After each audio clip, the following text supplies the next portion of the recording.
teman-teman sosek yang berada di jauh sana, kita berada di Talkshow Kesma. Nah, di Talkshow Kesma ini kita akan membahas tentang UKM di Universitas Gadjah Mada. Nah, apa aja sih UKM yang berada di Universitas Gadjah Mada? Nah, sebelum kita lanjut ke UKM yang akan kita datangkan nih seseorang narasumber yang bakal menemani kita dalam Talkshow Kesma pada pagi hari ini. Mungkin sebelum kita lanjut ke talkshow-nya, kita kenalan dulu nih, karena ada pepatah bilang tak kenal maka tak sayang, maka aku kenal duluan. Kenalin, namaku Muhammad Fajar dari Departemen Sosek Angkatan 2020 dan asalku dari Yogyakarta. Mungkin Fadia bisa kenalan dulu nih. Oke, halo teman-teman, aku Fadia, aku dari Hukum 2019. Di sini aku perwakilan dari UKM Bola Basket UGM. Aku di UKM juga sebagai pemain sekaligus pengurus. Oke, makasih kenalannya dari Fadia. Nah, mungkin untuk selanjutnya nih, kita bakal mengulas lebih lanjut nih tentang UKM basket yang saat ini sedang digeluti oleh Kak Fadia. Nah, apa sih alasan Kak Fadia nih mau masuk UKM basket? Apakah itu karena hobi, apakah itu karena bakat, ataukah karena ya kebiasaan yang emang dari kecil sudah mendarah daging di basket nih? Oke, sebenarnya itu berangkat dari kebiasaan aku sejak kecil. Aku dibiasakan olahraga oleh kedua orang tuaku. Terus ternyata sejak aku SMP, olahraga yang aku senangi itu basket. Berangkat dari situ, akhirnya aku tekun sampai sekarang, sampai di jenjang kuliah juga aku masih tetap basket. Keren banget nih Kak Fadia, tetap olahraga walaupun sudah kuliah. Aku gak pernah olahraga.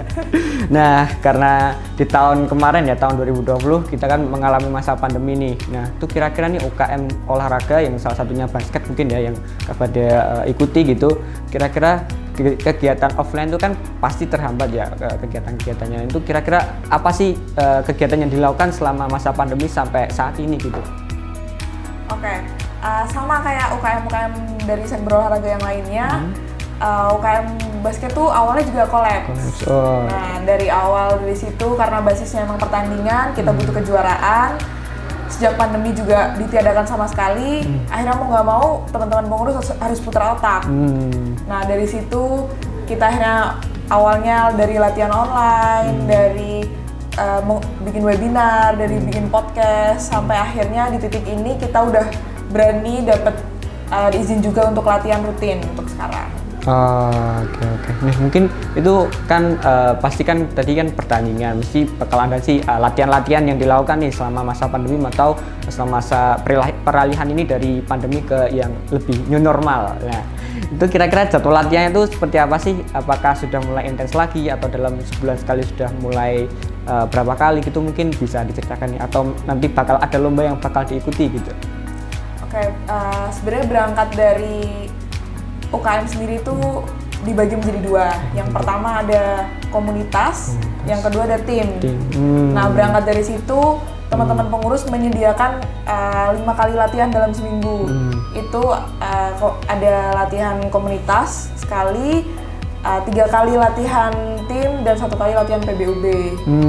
Untuk event yang mungkin terdekat di UKM basket sendiri itu nanti Desember setelah UAS tuh kita bakal ada tour ke Semarang sama Jakarta. Tour ke Semarang Jakarta. Jangan lupa untuk saksikan. Itu bisa ditayangkan nggak itu, Mbak? Iya, tunggu di YouTube UKM Basket. Wah, itu silahkan tunggu ya. Oke.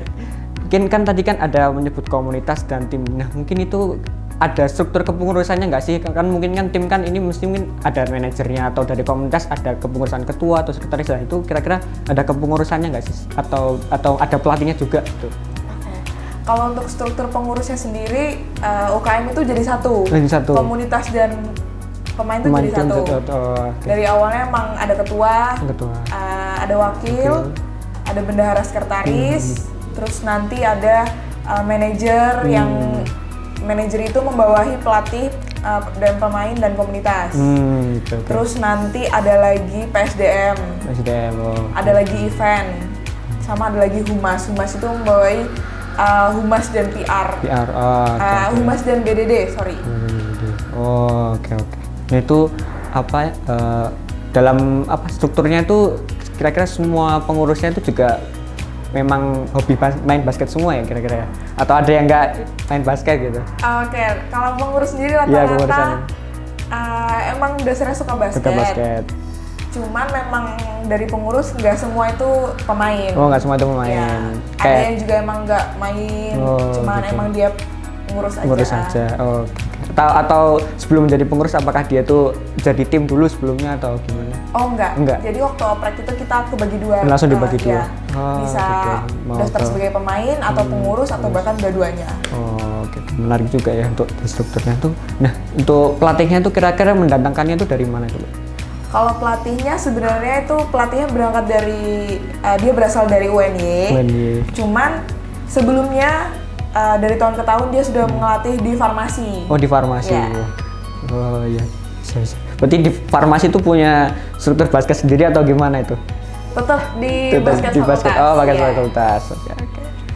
Oke, mungkin nih kan tadi sudah ada struktur pengurusan, terus ada opreknya. Nah, kira-kira alurnya tuh bagaimana sih dalam ingin mendaftar untuk menjadi peserta UKM basket gitu? Oke. Mungkin awal opreknya itu bisa dilihat di Galax. Di Galax jangan lupa. Nah itu nanti itu oprek pertama. Oprek pertama. Ya oke. itu oprek pertama itu pemain sama pengurus. Pengurus. Nanti ada oprek kedua itu di bulan Januari biasanya. Januari. Di bulan Oh. Januari itu pengurus dan pemain juga. Juga. Berarti 2 kali ya? Dalam satu Iya, periode betul, 2 kali. Ya, oke. Tapi itu berarti periodenya itu 2 kali atau satu periode opreknya 2 kali? Dalam satu kali periode Satu kali masa periode. jabatan 2 kali oprek. 2 kali oprek. Oh, oke oke. Oke, mungkin untuk selanjutnya nih, kira-kira nih kan mungkin kan tadi kan sudah mendaftarkan nih. Nah, ini rata-rata mahasiswa nih yang terkena pandemi nih kan 2020 terkena pandemi yang ingin mendaftar UKM basket itu kira-kira ada nggak sih mahasiswa yang ikut UKM basket tapi belum punya kebiasaan main basket gitu, cuman dia karena dia pengen main basket tapi belum punya kebiasaan itu kira-kira ada nggak sih karena mungkin generasi online ini lah. Kalau kayak gitu tiap tahun pasti Masih case-nya ada gitu nah, ya.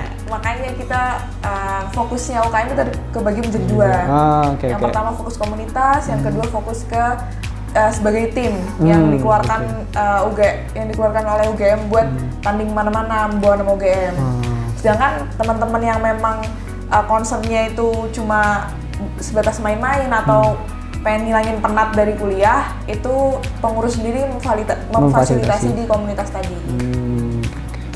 Berarti itu bakalan ada kayak apa ya, pertandingan sahabatan gitu atau pertandingan santai gitu ada ya? Iya, tetap dari UKM tetap ada acara internal. Ya. Oh, oke. Nah itu kira-kira ini Mbak, itu kan mengenai mungkin birokrasi, mungkin kalau lapangan-lapangan basket di UGM itu di mana aja sih? Terus kemudian birokrasi peminjaman alat, kemudian bolanya atau fasilitas-fasilitas lainnya itu kira-kira mudah nggak sih gitu untuk meminjam alat di UGM atau di fakultas-fakultas lainnya? Oke. Ini aku berbicara dari UKM ya. Iya, UGM. Kalau sebelumnya karena kita UKM basket itu latihannya di Gelanggang dan sekarang Gelanggang udah Oh nggak ada, iya, dihancurin. Jadi sekarang UKM basket itu latihannya pindah-pindah. Pindah-pindah. Tergantung dapat kita sewa lapangan di mana. Cuman kalau memang peminjaman alat ke UKM sendiri itu memang ada beberapa prosedur yang harus dilakukan. Bisa aja yang pertama paling gampang itu buka IG-nya tim basket UGM. Nah, nanti silakan hubungi CP di situ.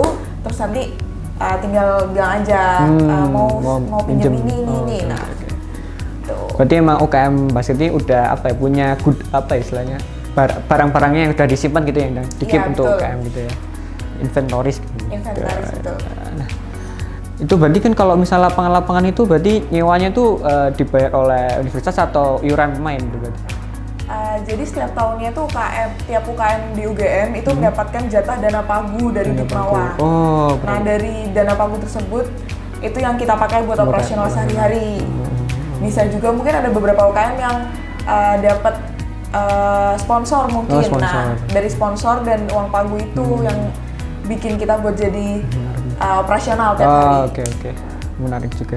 Nah itu kira-kira ada sponsor apa nih di basket tuh kira-kira yang udah mendaftar di UKM basket? Untuk sekarang sponsor tetapnya masih dari Solaria. Oh, dari Solaria. Dan dana pagu. Dana pagu. Itu untuk sementara itu untuk sampai setahun itu cukup banget buat UKM basket sejujurnya. Mungkin operasionalnya cukup lah ya. Iya, untuk operasional cukup. Oke. Nah mungkin nih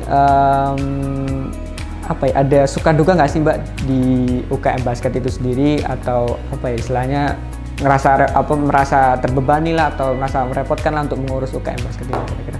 Oke. Sukanya banyak banget. Banyak banget. Oh. Jujur, kalau dukanya mungkin karena emang duka atau repotnya tuh nggak kerasa ya kalau aku. Karena emang dasar orang yang suka basket, jadi nggak begitu kerasa. Tapi sukanya tuh, mungkin dukanya, kedukanya dulu ya. Dukanya itu awal pandemi sih. Udah nggak bisa tanding, sedangkan kalau teman-teman yang angkatanku 2019 itu latihan buat pertandingan event besar itu udah dari 1 tahun sebelumnya. Jadi persiapan kita udah lama banget, udah matang. Ternyata kalau banyak nggak jadi. Itu sih dukanya sampai sekarang ya. Banget sih itu.